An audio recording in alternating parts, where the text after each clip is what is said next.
Mulle väga meeldib piibel, kristlaste pühakiri.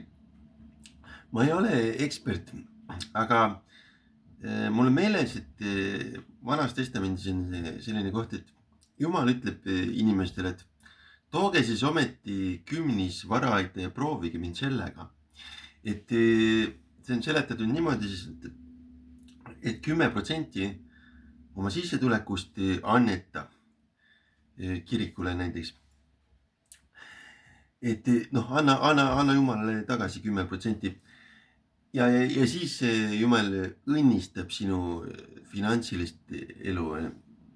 Et sa ei pea teadma, sa ei pea muud nagu teadma raha kohta, kui lihtsalt see, et kümnis 10% annetada tagasi. Ja Uues Testamendis on üks huvitav koht, kus noormees läheb Jeesuse juurde, et ma olen kõik teinud õigesti ja olen proovinud enne piiblit järgida. Aga mis ma peaksin tegema? Ja Jeesus ütleb talle, et anna oma raha vaestele ja järgi mind. Ja noormees saab väga kurvaks, sest tal on hästi palju raha. Ja siin ongi see, et nüüd tal on see raha, tal on hästi palju raha, aga ta ei ole õnnelik. Aga kui me teeme seda teistpidi, et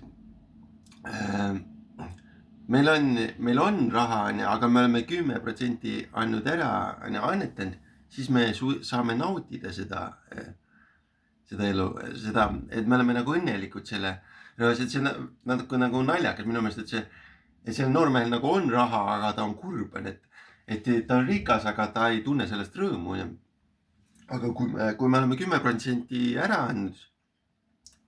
annetanud, 10% oma sissetulekust ära, siis me saame olla ka õnnelikud seejuures.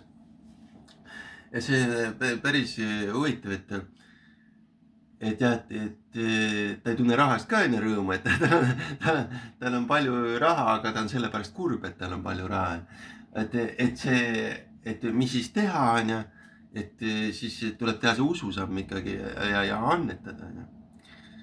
Ja kuskilt keegi pühendunu või keegi ütles, kas ma lugesin seda Srila Prabhupada kuskilt Bhagavad Gita kommentaarist või kuskilt, et ilma annetamata ei ole võimalik olla üldse õnnelik. Keegi pühendunu või keegi seda guru või keegi seda kuskil ütles. Et siis siin materiaalses maailmas inimesel ei olegi võimalik olla õnnelik üldse ilma annetamata. Et see on mingi selline nagu seadus või?